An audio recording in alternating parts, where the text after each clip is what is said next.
चाचा जो है वो राजद के विधायक हैं और पिता जो है वो भाजपा के पूर्व एमएलसी रह चुके हैं और अभी भी भाजपा के कदावर नेता हैं। और पुत्र जो है वो चिराग पासवान का दामन थामते हुए ये कहता है, क्या हुआ अगर चाचा राजद के विधायक हैं, मैं तो उन्हीं की गाड़ी से आया हूं और उन्होंने कहा कि बेटा तुम मेरी गाड़ी लेकर जाओ और राजनीति में आगे बढ़ो। हो सकता है कि आने वाले समय में चाचा मेरे विचारधारा से संतुष्ट होकर हमारे साथ आ जाए। और उसके बाद वो लड़का ये कहता है कि आगे की राजनीति में क्या होगा कौन जानता है। आज हम बात करेंगे टूनाजी पांडे, जो कि सिवान के एक कदावर नेता हैं, भाजपा के पूर्व एमएलसी रह चुके हैं, अपनी बयानों की वजह से हमेशा चर्चा में रहते हैं। और याद करिए जब वो एमएलसी थे और बिहार में एनडीए की सरकार थी तब वो लगातार नीतीश कुमार पर हमलावर रहते थे। वो कहते थे कि नीतीश कुमार परिस्थितियों के मुख्यमंत्री हैं, जिसकी वजह से उनको भाजपा से निलंबित भी कर दिया गया। लेकिन उनका कहना था कि मैंने जो कहा है वो उस पर मैं अड़ा रहूंगा। और उसके बाद वो लगातार कहते रहे कि भाजपा ने मुझे निकाला है, मैंने भाजपा को नहीं छोड़ा है, मैं आज भी भाजपा के साथ हूं। और उसी टूनाजी पांडे का जो छोटा पुत्र है शक्ति पांडे, वो चिराग पासवान की पार्टी में शामिल होता है और अपने चाचा जो कि राजद के विधायक हैं उनकी गाड़ी से आता है और कहता है कि क्या हुआ चाचा अगर राजद के विधायक हैं, हो सकता है आने वाले समय में हमारे विचारों से सहमत होकर हमारे साथ आ जाए, यानी चिराग पासवान के साथ आ जाए। इसी पर चर्चा करेंगे, लेकिन उसके पहले नमस्कार, मेरा नाम शशांक पांडे है। आप जनता जंक्शन पर मुझे देख रहे हैं, कैमरे के पीछे विशाल खड़े हैं और अब हम बात करेंगे सिवान की। जी हाँ, सिवान में एक फैमिली है पांडे फैमिली, और पांडे फैमिली राजनीति में सक्रिय रहता है। टूनाजी पांडे लगातार राजनीति में सक्रिय रहते हैं। 2014 में वो एमएलसी बनते हैं और उसके बाद फिर वो 2015 में भाजपा के समर्थन से फिर से एमएलसी बन जाते हैं और उसके बाद वो लगातार भाजपा में रहते हैं। भाजपा के बड़े नेताओं से उनकी जान पहचान रहती है, जो दिल्ली में शीर्ष नेतृत्व रहता है उनसे उनकी जान पहचान रहती है, उनसे उनकी मुलाकात होती रहती है। चाहे आप अमित शाह की बात कर लें, नरेंद्र मोदी की बात कर ले या फिर राजनाथ सिंह से बात कर लें, इनकी पहुंच वहां तक हो जाती है। और ये लगातार कहते हैं कि भाजपा के जो छुटवैया नेता हैं उनको मेरे से दिक्कत होती है। और छुटवैया नेता यानी बिहार के कुछ ऐसे नेता हैं जिनको ऐसा लगता है कि टूनाजी पांडे अगर भाजपा में सक्रिय हो गए तो फिर उनकी अहमियत जो है वो कम हो जाएगी बिहार भाजपा में। इसलिए वो टूनाजी पांडे को लगातार इग्नोर करते रहे।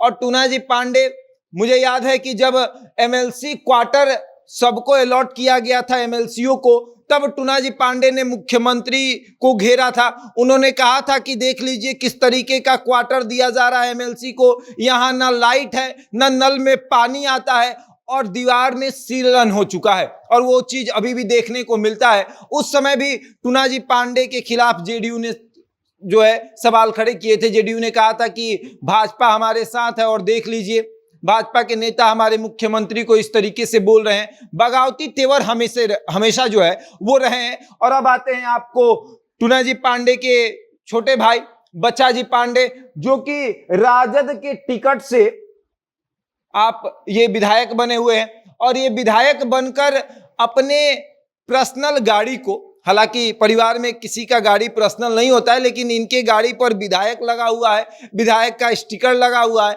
और ये अपनी गाड़ी को अपने भतीजे को देते हैं कि जाओ चिराग पासवान की पार्टी में शामिल हो और आगे बढ़ो।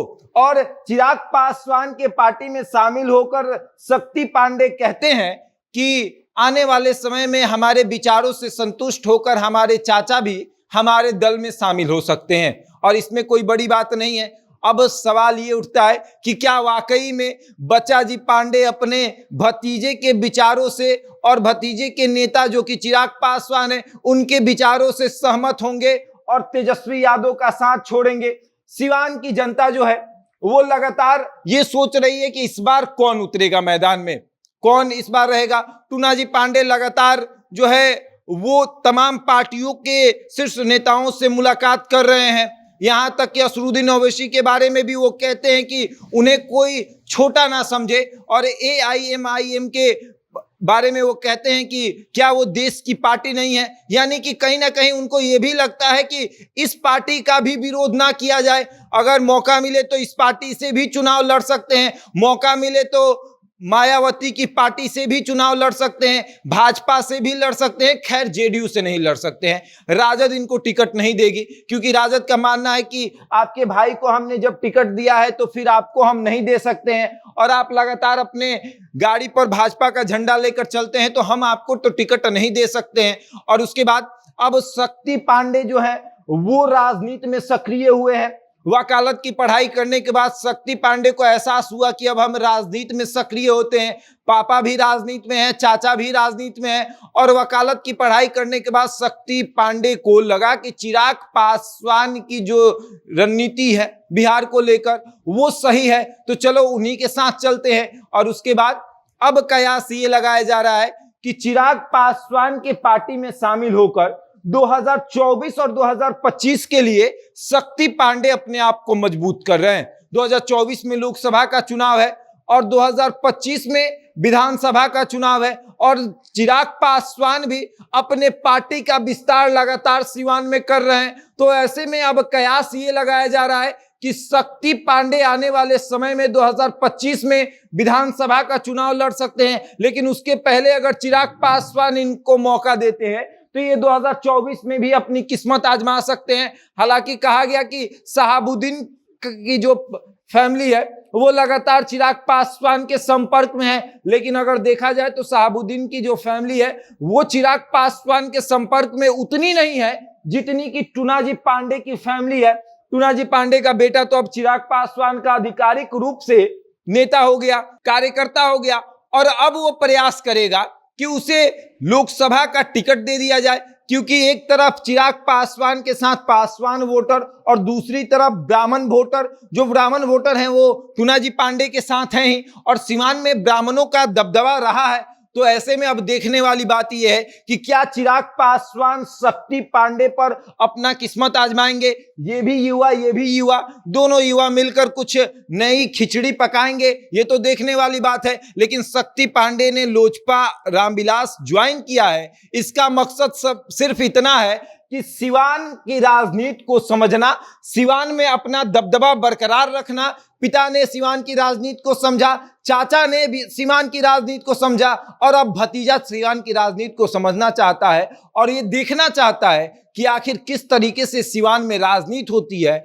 और कुछ दिन पहले शक्ति पांडे ने कहा था कि राजनीति में मैं बयानों की वजह से चर्चा में नहीं रहना चाहता हूं, कामों की वजह से चर्चा में रहना चाहता हूं। और अब देखते हैं कि क्या वाकई में चिराग पासवान शक्ति पांडे को मौका देंगे क्या आगे बढ़ने के लिए। बहरहाल इस खबर में इतना ही, बने रहे हमारे साथ और देखते रहे जनता जंक्शन।